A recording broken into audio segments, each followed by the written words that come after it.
إن الحمد لله نحمده ونستعينه ونستغفره ونعوذ بالله من شرور أنفسنا ومن سيئات أعمالنا من يهده الله فلا مضل له ومن يضلل فلا هادي له نشهد أن لا إله إلا الله وحده لا شريك له ونشهد أن محمدا عبده ورسوله falenderimet dhe lavdërimet I përkasin vetëm Allahu të madhëruar, atë e falenderojmë dhe vetëm prej Tij falje dhe ndihmë kërkojmë. Kërkojmë mbrojtje prej Allahut që të na ruaj nga të këqijat e vetvetes tonë dhe nga të këqijat e veprave tona. Kë e udhëzon Allahu në rrugën e drejtë. Nuk ka kush ta humb dhe kë e humb Allahu I madhëruar, nuk ka kush që ta udhëzoj dhe drejtoj në rrugën e drejtë, përposë se me lejen e Tij dëshmojmë dhe deklarojmë se nuk ka të adhuruar me të drejtë përveç Allahut, ashtu siç dëshmojmë dhe deklarojmë se Muhamedi sallallahu alaihi wasallam është rob dhe I dërguar I Tij sallallahu alaihi wasallam. O ju vëllezër musliman, o ju motra muslimane, o ju robër të Allahut, kia një frikën Allahut me një frikë të denjë dhe mos vdisni ndryshe vetëm se duke qenë musliman. O ju robër të Allahut, o ju musliman, kia një frikën Allahut dhe largoni nga gjunahet, sepse gjunahet shkatrojnë si në këtë botë edhe në botën tjetër. Nuk ka dyshim o vëllezër se sot është përhap një mëkat shumë I madh, një mëkat shumë shkatërues për shkak të cilit robi fiton mallkimin e Allahut dhe të moment mallku Allahu I madhëruar do të thot me nxjerr nga mëshira e vet, paske për të fitu kur si në këtë botë as në botën tjetër. Kur Allahu e mallkoi shejtanin e mallkuar, kur u tha ti I mallkuar për meje, pra e nxori nga mëshira e vet. Allahu shejtanin e mallkuar e nxori nga mëshira e vet dhe shejtani do të jetë I humbur si në këtë botë edhe në botën tjetër. Në botën tjetër e pret xhehenemi. Pra kjo është pasoja e mallkimit të Allahut ndaj robrit vet. Prandaj ky mëkat që do të flasim për të sot ne, domethënë robi I cili e bën këtë mëkat meriton mallkimin e Allahut, nxjerrje nga mëshira e Allahut te bareke ve teala. E ky mëkat është ryshveti, mëkat që gjithë e njohim. Ndoshta sot ja ndryshojnë emra duke thënë është dhurat, është një kafe. Bile sot për të heq atë peshën e gjunahut, mendojnë ata se ai gjunah prapë mbetet, I thon I dhash filan një kafe. Po pasha Allahun, ajo s'është kafe, quhet kafe, quhet dhurat, quhet çfarë të duash. Ajo është ryshvet dhe pik. Subhanallahu alazim. Pra ryshveti është prej mëkateve më të përhapura në kohët e sotme. Pra ti shkon për ta kryer një hallin tënd që e ka me të drejtë, domethënë ai punëtori që është I punësuar e ka obligim me ta çunë në vend atë punë që ke ti. E ka obligim se ai e merr rrogën për shtetit, e merr rrogën e vet, I merr parat e vet, ai s'ka kur fat të drejtë të marr prej te lek. Mi po në momentin që ky person e bën këtë gjë, që ta kryej punën më shpejt, apo këtë di unë, apo I hyn hak tjerëve, për shembull e ka rrallën dikush tjetër, veç se dhe lek ti kalon I pari. Në këtë rast I ke hyrë, domethënë në këtë moment dhe në këtë rast I ke hyrë në hak edhe atij që ka rrallën, I ke hyrë në hak edhe vetes tënde që do marrësh dënimin e Allahut, e ke hyrë në hak edhe Allahut, se se ke çunë në vend urdhën e Allahut dhe ndalimin e Allahut te bareke ve teala. Wallahi nuk ka domethënë gjuna si ryshveti. Ryshveti është mëkat shumë I madh, wallahi, shumë I rënd. Me ryshvetin janë shkatruar shumë popull, wallahi. Nuk mundet që ryshveti të futet në mesin e popullit vetëm se ka përcjell shkatrim, vallahi, asgjë tjetër më shumë. Shkatrim nga çdo anë. Prishje me moralin e atij që e merr ryshvetin edhe atij që e jep. Sepse në atë moment ai domethënë tregon pa moralsinë e vet duke marr lek se ai e ka rrogën nga shteti, s'do të marr fare, ai e prish moralin e vet, e ul veten e vet. Domethënë edhe të tjerët I lëndon, sepse ai tjetër për shembull ndoshta ka raste të shumta, ai pret në rradh 3 orë, 4 orë, 5 orë, vjen një tjetër në atë moment dhe jep lek, futet për 2 minuta. Pashallah, unë është lëndim i tepërt për atë tjetrin. Pra hyn hak nga gjitha anët. Prandaj o vëllezër, kujdes nga rishveti. Thot pejgamberi sallallahu alaihi wasallam, Allahu e ka mallkuar edhe atë që i jep rishvetin. Me këtë dënim nga Allahu te baraka ve taala dhe këtë kërcënim nga pejgamberi sallallahu alaihi wasallam. Shive, ky është kërcënim i rëndë dhe nuk ka, domethënë nuk ka kompromis, nuk ka tolerim. Thot la'ana Allahu ar-rashiya wal-murtashiya war-ra'isha. Subhanallah. Sa pejgamberi sallallahu alaihi wasallam, mallkimi i Allahut është mbi atë që jep rishvet, mbi atë që merr rishvetin dhe mbi atë që është ndërmjetës. I keni pas sot, pra dikush jep rishvet direkt, drejt për drejt me atë që po bisedon, apo ndonjëherë kalon edhe nëpërmjet dikujt që është ndërmjetës. Thotë ai se të rregulloj unë, thjesht më jep lekët e jap atij dhe rregullojmë çështjen. Wallahi merr mallkimin e Allahut pa pikë dyshimi. Wallahi, sot i keni pa, nëse do për shembull me marr patentën, me që sot për hapet kjo gjë do pa mas. Ata që e marrin patentën shumica e marrin me lekë. Dhe wallahi mos thon, jo po është mëkat i lehtë, nuk është mëkat i rënd. Pashallahun, me marr mallkimin e Allahut do të thotë që është mëkat i rënd. Wallahi. Pashallahun në një mëkat, nëse ka kërcënim mallkimi, një mëkat, nëse ka kërcënim që të vuash botën tjetër dënim të dhëmshëm, dije se nuk është mëkat i lehtë. Sepse kanë dëgjuar shumë veta dhe më kanë rastis me shumë veta. Ama se marrja e patentës sot me lek nuk është diçka e madhe, kupton se ti duhet është gjë normale, është gjë e përditshme që duhet patenta patjetër, se sot nuk mundesh pa makinë, nuk lëviz dot. Duhet patenta thot ai. Edhe thot nuk është ndonjë gjuna i madh. Le ta dëgjoj ai nëse më dëgjon për momentin ky person i cili e ka thënë këtë fjalë, le ta ketë frikën Allahut te baraka ve teala dhe ta di se mëkat i madh është rishveti, pashallahun. Marrja e patentës me lek është mallkimi i Allahut mbi këtë person. Pra është gjuna shumë e madhe. Edhe ai person, ai instruktori i autoshkollës, i cili i përcjell lekët ke ai që ai e patentën, edhe ky merr mallkimin e Allahut. Nëse më dëgjon në këto momente, domethënë sepse unë do e postoj në rrjetet sociale, nuk mundem unë domethënë ta mbaj vetëm për brenda këtu në xhami. Do ta shoh ai, e nëse e sheh të ketë frikën e Allahut dhe të kuptoj mirë një herë mirë se po merr mallkimin e Allahut. Vallahi këto që po i flas, nuk po i flas me hamendje. Të janë gjëra që po ndodhin përballë syve tan, subhanallah. Madje të thonë këto instruktorët, thot po se morën erën e parë, futi lekët. E ta thotë edhe vet, pa pikë frike, pa pikë turpi. Po o ti mashtrus, a nuk e din ti se të shef Allahu? A nuk e din ti se po përhapur shvetin në përbot? Ti je shkaktar. A je musliman apo çfarë je? A je ke frikën Allahut apo s'ja ke? Subhanallahu alazim. Wallahi o vëllezër, kemi kujdes se pasha Zotin, nuk e di, do na pret në dënimin e Allahut shumë i shpejt, do na vi në dënimin e Allahut siç po na vin dënimet e Allahut. Por ne s'po i shohim, ne s'po i vrejmë, s'po zgjohemi. Subhanallah, termetet, përmbytjet dhe çdo gjë tjetër për i dënimeve nuk po na hapin syt o vëllezër? A nuk po ndikojnë? Subhanallah, sa turp i madh. Çfarë thot Allahu i madhuar në Kur'anin famulart?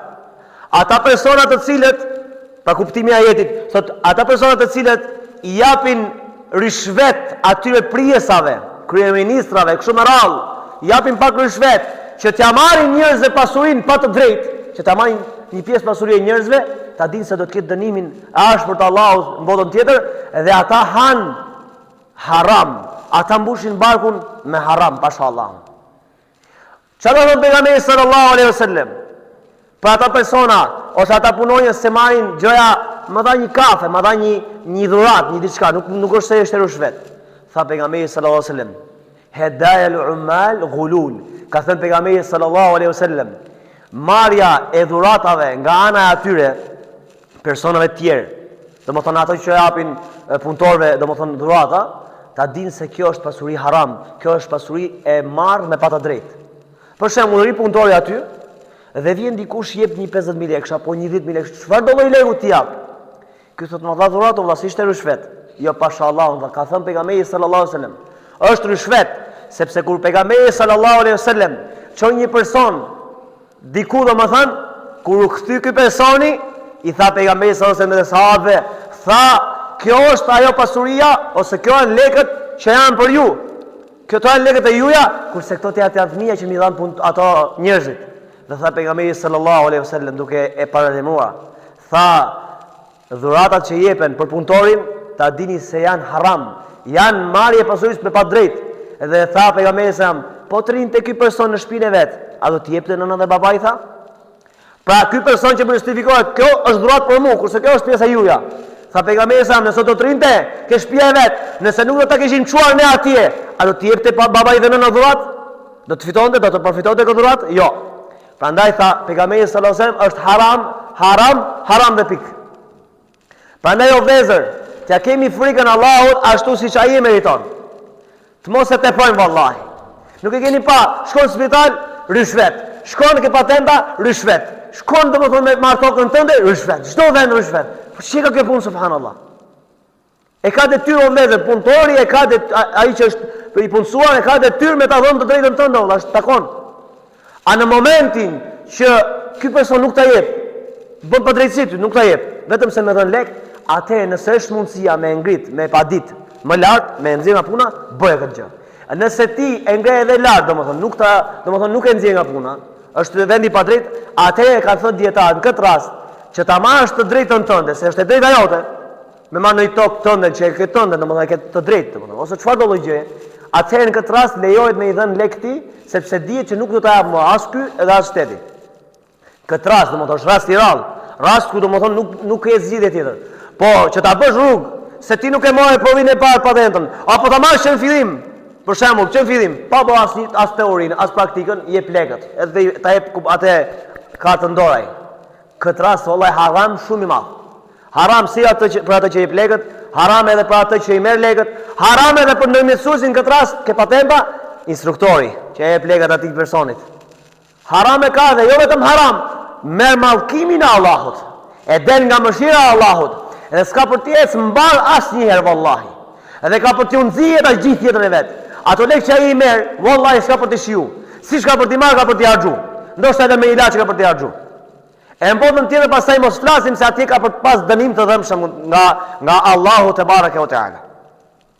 Si mund është ta është pasurinë e tjera pa drejtë vallahi. Kjo është ngrënie e pasurisë të tjera me pa drejtë, siç thotë Allahu, mos e hani pasurinë e një tjetrit me pa të drejtë. Pash Allahu kjo është e padrejtësi. Përdesa ti e merr rrogën. Përdesa ti paguhesh. Përdesa ti merr atë që meriton, aty që puna, s'ke kur fat drejtë të marrësh nga tjetri asnjë lloj gjëje. Në momentin që del nga puna, ke ik, e mbaron orarin e punës, dhe tjetri do me të çras për qef, jo, pa asgjë. S'po thotë do me të çras për qef, ta jep për qef. Atëherë mirë, është dhuratë. Por nëse ai ta jep edhe jashtë punës, thotë, kur shkosh ke puna më rregullo këtë punë. Jo vallahi, haram e ke pasha Zotin. Haram të madhe ke pasha Allahun. Kesh frikën e Allahut se do ta bësh dënimin e Allahut në mos më keq. Wallahi. Ç'është kjo vëllai subhanallahu? Ç'është kjo? Ç'është ky më ka kaq i përhapur? Me polici rishvet, me doktori rishvet, me ai patentës rishvet. Mbeti diçka pa rishvet? A mbeti diçka pa rishvet subhanallahu alazim? Jo, s'ka mbet gjë, nuk e di. Nuk e di a ka njerëz të drejtë që ta japin hakun ashtu siç e meriton. Prandaj o vëllezër subhanallahu ne të mos jemi prej tyre dhe nëse shohim njerëz të tillë ti largojmë nga shoqëria jonë. Ti këshillojmë në radh parë nëse nuk pranojnë këshillin, largoj. Largoj se këta janë mashtrus. Këta kanë marrë mallkimin e Allahut. Ti kur ta shohësh një person të tillë që merr shvet, duhet të kesh parasysh para syve tuaj që ke të bësh me një person që ka marrë mallkimin e Allahut. Direkt ke një person, ke të bësh me një person që ka marrë mallkimin e Allahut, dhe pikë. Dhe rast tjetër që lejohet me dhën rishvet kur rrezikon jetën tënde apo rrezikon jetën e bashkëshortes tënde apo fëmijës të nuk ta diun. Për shembull, shkon në spital dhe nuk të zgjidhin punë vetëm se me lek, por ti nga ana tjetër shef që bashkëshorta jote është në rrezik jete, mund të rrezikojë jetën nëse të dërhin. Fëmia jote është të rrezikojë jetën. Në këtë rast lejohet me rëndën rishvet sepse domethënë duhet me largu të keqen më të madhe që është vdekja e njeriu. Në raste të tjera që është bërë normale sot, fare hiç, vallahi, s'ka pikë dyshimi që është haram. Ata që i thonë juve s'ka gjë, është gjuna i vogël, ju mashtrojnë vallahi. Masi ju e dëgjoni këtë hadithin e pejgamberit sallallahu alaihi wasallam, që thot Allah e ka mallku edhe atë që jep rishvetin, edhe atë që merr rishvetin, edhe atë që bën dëmjetës për të dhënë këtë rishvet. Kur e dëgjon ti këtë hadith, kur e dëgjon edhe fjalën e këtyre që thonë ai gjuna i vogël është, vallahi dije se është kry puna, dije se Allahu është më parsor me ndjek, pejgamberi është më parsor me ndjek. Sepse disa çfarë bën vëllezër, duke thënë se nuk është gjuna e madh, ama se Allahu falë, është falës Allahu. Edhe të justifikohet edhe me këtë fjalë. Allahu është falës sot, kështu që nuk ka problem. Në momentin që gjon këtë person, kujdes, sepse mund të ndikohesh. Ne kemi pas shumë persona, ndikohen, si ka haram i madh. Se mendon se ky personi që e tha, sikur mos jetë ndonjë pejgamber, subhanallahu, njëri i thjeshtë është, gjunaqar i madh madje. Ndiq fjalën e pejgamberit, ndiq ajetet e kuranore dhe je në rregull me Allahun te bareke ve teala. Por ndryshe nëse vepron ndryshe dhe sipas mendjes tënde dhe thua s'ka gjë se nuk është, domethënë ky shtet disa, si justifikojnë disa subhanallahu. Ky shtet kështu funksionon me padrejtësi. Jo vallahi. Aty ku funksionon me drejtësi, do ecësh me drejtësi. Aty ku ka padrejtësi dhe nuk e zgjidhje tjetër, aty pastaj nuk, domethënë e shef që s'ka zgjidhje e bon. Ajo të justifikohesh se ky shtet është qafir. Ky shtet bën padrejtësi. Shumica e gjërave i ka ndërtuar mbi padrejtësinë, kështu që do bëjmë edhe ne. Jo. Vlla, sipas Islamit, nëse do të kesh begati dhe mirësi. Po ndryshe, do të vinë dënimet e Allahut, do vi korrupsioni në shtëpinë tënde, do të vi shkatrimi në përbot, do vi shkatrimi në shtetin tënd, edhe në shtëpinë tënde, dhe pastaj jo me kaq, po mbodot tjetër pastaj do fitosh dënimin e Allahut, që aty s'ke për të shpëtuar. Në këtë botë ti mund të shpëtosh nga padrejtësitë, mund të shpëtosh domethënë nga dënimet në këtë botë. Ndoshta do strukesh diku, do shifesh diku. Po në botën tjetër s'ke ku të shkosh domethënë. Vetëm ka Allahu. Atje s'ka më. Ose xhehenem ose xhennet. Prandaj zgjidhe vetë vëllezër.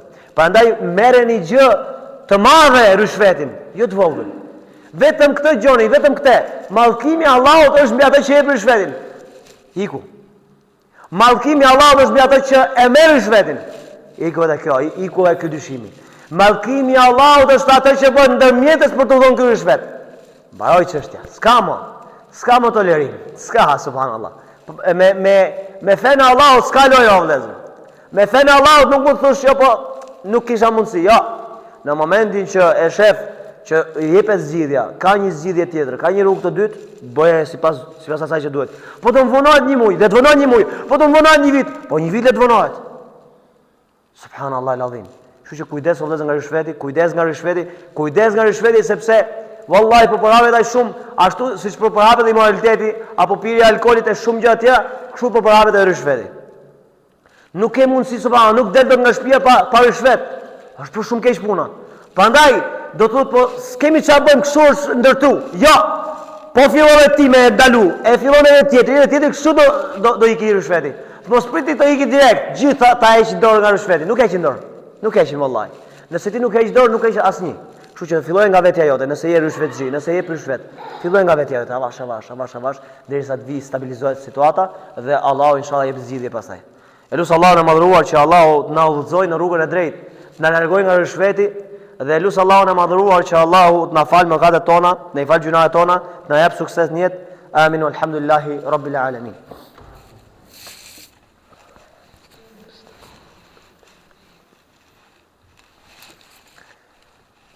الحمد لله حمد الكاملين والصلاة والسلام على أشرف الأنبياء والمرسلين نبينا محمد صلى الله عليه وسلم وعلى آله وصحبه أجمعين. Falenderojmë Allahun si gjithmonë për çdo mirësi që na ka dhënë. Paqja dhe bekimet e Allahut qofshin mbi profetin Muhammed sallallahu alaihi wasallam. O vëllezër, ju porosis juve dhe në radhë parë veten time, t'ja kemi frikën e Allahut, se Allahu më dhuar thot Kur'anin familjar, i kemi porositur popujt para jush. Dhe juve njëkohësisht, t'ja keni frikën e Allahut. O vëllezër, largojmë nga gjunahet për shpash Allahun. Çdo lloj gjunahu që na serviret, çdo lloj gjunahu që mund të ta bëjmë, të largojmë më, të heqim dorë subhanallahu. Se kjo është porosia e Allahut, është urdhri i Allahut. وَلَقَدْ وَصَّيْنَا الَّذِينَ أُوتُوا الْكِتَابَ مِنْ قَبْلِكُمْ وَإِيَّاكُمْ أَنِ اتَّقُوا اللَّهَ. Këto ajete Kur'ani që po na lexojnë o vëllezër, as ndikojnë fare në zemrat tona subhanallahu. Ky Kur'an që nëse do zbriste në një mal, do ta çante malin, a nuk ndikon zemrën tonë? Thot Allahu i madhëruar, "Law anzalna hadha al-Qur'ana 'ala jabal, la ra'aytahu khashi'an mutasaddian min khashyati Allah." Nëse këtë Kur'an do t'ja zbrisnim një mali, thot Allahu. Subhanallah, Kur'anin, këtë libër që është në arabisht, t'ja kishte zbrit Allahu një mali, do t'a shihja, thot Allah i madhëruar, atë mal të strukur të coptuar nga frika për Allahut te barekutaala, mali që është gur, shkëm, do të coptohesh nga frika për Allahut. Thot Allah i mëdhëruar, ne ja dorëzuam amanetin, ja paraqitëm amanetin, para Kur'ani është amanet mine, ja paraqitëm amanetin majeve, qiejve, tokës, që ta mbatin. Mirë për të gjithë këto, edhe qiejt, edhe toka, edhe malet, e refuzuan, nuk e majtë, o Allah nuk e majtë më të thanë, e refuzun, sepse është pesherën. Mirë për thot Allahu e mbarti amanetin, në këtë rast edhe Kur'anin, e mbarti njeriu. Me të vërtet njeriu është ignorant dhe i padrejt. Është i padrejt njeriu. E majti këtë amanet madh të Allahut dhe pastaj nuk e zbaton. Pse e citova këtë ajet o vëllezër? Që ndikoj baka shumë zemrën tonë. Tashi po ju përkthej ajetin që citova parë. Thotë Allahu i kemi porositur popujt, po ja përsëris që të angulitën në zemër. Thotë Allah i mëdhëruar, i kemi porositur popujt para jush dhe juve, që keni frikën Allahut, të friksoni për Allahut, të ktheni Allahut, të baraka o ta'ala. A shikon sa më vështirë ka Allahu, një përmbytjet për Allahu, se ku shkon? Ku në shkosh? Një termetër këshoj Allahu, ku në shkosh? Një dënim të ashtë për të zbes Allahu, ku në shkosh? Popujve të më pashëm Allahu zbriste gur nga qielli dhe dënimet më lëshme. Allahu zbriste, Allahu dërgonte edhe rufe, edhe vetëtimat fuqishme që i të mëron të njështë dhe vdisni nga të meri. A nuk mund të bëjë Allahu? Pasha Allahu në bën edhe me ne. I njëjti Zot, i njëjti Allah që ka shenë kone Nuhut a.s. që përmbyti gjithë botën. I njëjti Zot, i njëjti Allah që përmbyti Firaonin, është edhe sot. I njëjti Zot, i njëjti Allah që dënoi popullin e Adit, popullin e Thamudit, popullin e Lutit që i ngritin mbi qiell dhe përmbyti tokën. I njëjti Allah është edhe sot. Pavarësisht se Allahu po na dënon shumë, pavarësisht se Allahu nuk po dënon gjithëve, na dënon gjithëve.